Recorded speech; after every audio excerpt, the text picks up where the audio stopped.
தமிழ்நாடு முன்னேறணும்னா நம்ம குழந்தை குட்டி குடும்பம் எல்லாம் விளங்கணும்னா வர எலெக்ஷன்ல திமுகக்கு ஓட்டு போடாதீங்க. இதுக்கான 10 காரணம் என்னங்கிறது உங்ககிட்ட சொல்றதுக்கு தான் நான் வந்திருக்கேன். நான் சொல்றதை கூர்ந்து கவனிக்கிறது மட்டும் இல்லாம தயவு செஞ்சு போய் இன்டர்நெட் ஓபன் பண்ணி நான் சொல்ற எல்லா டீடைல்ஸும் பார்த்து சர்ச் பண்ணி உண்மை என்னங்கிறது தெரிஞ்சுக்கங்க. காரணம் 1, மின்வெட்டு. 2006 இருந்து 2011 வரைக்கும் இருந்த டிஎம்கேவோட பீரியட்ல கரண்ட் கட்டு சராசரியா 8 மணி நேரத்துல இருந்து 16 மணி நேரம் வரைக்கும் இருந்தது. அதனால தொழிற்சாலை வச்சிருக்கிறவங்க, தொழிலாளிகள், மாணவர்கள், கர்ப்பிணி பெண்கள், வயதானவர்கள் எல்லாருமே சிரமப்பட்டாங்க. காரணம் 2, நில அபகரிப்பு. கஷ்டப்பட்டு ஒருத்தர் குருவி சேர்க்கிற மாதிரி பணம் சேர்த்து ஒருத்தர் நிலத்தை வாங்குறானா அந்த இடம் உங்களுக்கு பிடிச்சிருச்சுன்னா ரவுடிகளை விட்டு மிரட்டி உடனே அந்த இடத்தை எழுதி வாங்கிட்டு இருந்தாங்க. மக்கள் வாயே திறக்க முடியாத ஒரு கதி இல்லாத நிலையில் இருந்தாங்க. காரணம் 3, 2G ஸ்கேம். 1,76,000 கோடி பணத்தை அப்படியே அடிச்சு எடுத்து ஒரு குடும்பமே சுவாகா பண்ணாங்க.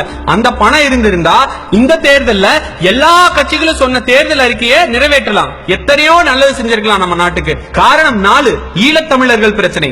நம்ம கூட உடன்பிறக்காத சகோதர சகோதரிகளை இலங்கையில எல்லாரும் சுட்டு கொன்னுட்டு இருந்தாங்க. அப்படிப்பட்ட ஒரு நிலைமையில இங்க வந்து உண்ணாவிரதம் இருக்கிற நாடகம் ஆடிட்டு டெல்லிக்கு ஒரு தடவை கூட போகாம காங்கிரஸ் கூட இன்னைக்கு வரைக்கும் கூட்டணி வச்சிட்டு இருக்காங்க டிஎம்கே. ஆனா அவங்க பொண்ணு கலிமொழிக்கு ஒரு கேஸ், ஒரு பிரச்சனை வந்து குடும்பமே போய் டெல்லியில அத்தனை நாள் குடியிருந்தது. இது கேவலமா இல்ல?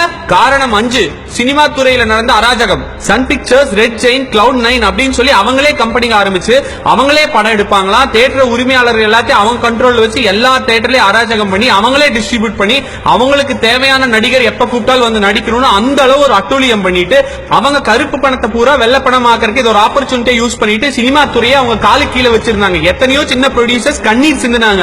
உங்களுக்கு யாராவது தெரிஞ்சவங்க சினிமா துறையில இருந்தா போய் கேட்டு பாருங்க. காரணம் 6, மணல் கொள்ளை. தமிழ்நாட்டில் இருக்கிற எல்லா ஆற்று மணலையும் கொள்ளை எடுத்ததுக்கு முக்கியமான காரணம் கருணாநிதியோட 3வது மனைவி ராஜாத்தி அம்மாளும் அவங்க பொண்ணு கலிமொழியும் தான். சிஐடி காலனியும் ஆழ்வார்பேட்டை ராயல் என்டர்பிரைசஸையும் தலைமை செயலகமாவே மாத்திட்டாங்க. அந்த ஆபீஸ்ல ஆற்று மணல் கொள்ளைக்காக அவங்க அடிச்ச அட்டூழியம் கொஞ்சம் இல்ல நஞ்சம் இல்ல. காரணம் 7, கேபிள் டிவி. விஞ்ஞான ஊழல்ல கருணாநிதி தான் சிறந்த ஆள்னு சர்க்காரியா கமிஷன் காலத்திலிருந்து எல்லாத்துக்குமே தெரியும். ஆனா இப்பவும் மறுபடியும் தமிழக மக்கள் எல்லாத்துக்கும் இலவசமா ஒரு டிவி கொடுக்கறங்கிற பேர்ல கொடுத்துட்டு சுமங்கலி கேபிள் விஷன் வச்சு எல்லாத்துக்கும் ஒரு கேபிள் கனெக்ஷன் கொடுத்து வட்டி வசூல் பண்ற மாதிரி ஒவ்வொரு குடும்பத்திலையும் ஒவ்வொருத்தரும் கஷ்டப்பட்டு சம்பாதிக்கிற காசை மாசம் மாசம் மாசம் மாசம் ரத்தத்தை உறிஞ்சுற மாதிரி உறிஞ்சி எடுத்து ஒரு குடும்பமே சாப்பிட்டதே அதை மறக்கவா முடியுங்கனால. காரணம் 8, சிமெண்ட் இண்டஸ்ட்ரியில அராஜகம். தமிழ்நாட்டில் இருக்கிற எல்லா சிமெண்ட் கம்பெனியும் மிரட்டி இவங்களே வாங்கிட்டு இவங்க குடும்பமே அதை ஓன் பண்ணது மட்டும் இல்லாம சிமெண்டோட விலையை இவங்க தான் நிர்ணயிக்கிற நிலைமை தமிழ்நாட்டில் வந்தது. ஒரு ஏழை எளியவங்களோ நடுத்தர மக்களோ வீடே கட்ட முடியாம கைய கசக்கிட்டு கண்ணை கசக்கிட்டு நிக்கிற நிலைமை தமிழ்நாட்டில் 2006 இருந்து 2011 வரைக்கும் இருந்தது. காரணம் 9, குடும்ப அரசியல். இவங்க குடும்பத்தில் இருக்கிற பாட்டி, பேத்தி, பேரன், சித்தப்பா, பெரியப்பா, அம்மா, அப்பா, சொந்தக்காரன், தெரிஞ்சவன், தெரியாதவன் அத்தனை பேரையும் வச்சு தமிழ்நாடுல அரசியல ஒரு பிசினஸா நடத்தின ஒரே குடும்பம்னா திமுக குடும்பம் தான். இவங்களும் இவங்க மந்திரிகளும் அங்கங்க தமிழ்நாட்டுல சிற்றரசர்கள் மாதிரி அராஜகம் பண்ணிட்டு காவல்துறைக்கே பவர் இல்லாம நாட்டுல ஒரு பெண் பாதுகாப்பு, ஒரு சட்ட ஒழுங்கு எதுவுமே இல்லாம சட்டக்கல்வி மாணவர்களை சட்டையை கிழிக்க வச்சது இந்த ஆட்சி தான்.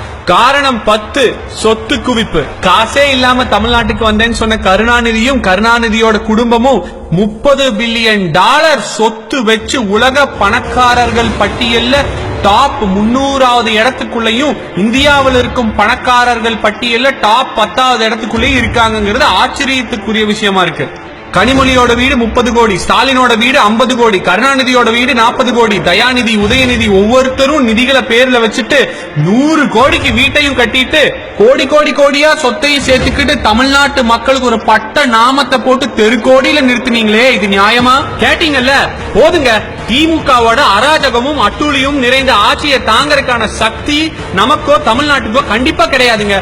இளைஞர்களே, அவங்க டிவியில பண்ற பொய் பிரச்சாரத்தை நம்பிராதீங்க. அதே மாதிரி ஓட்டுக்கு காசு வாங்கி விலை போயிடாதீங்க.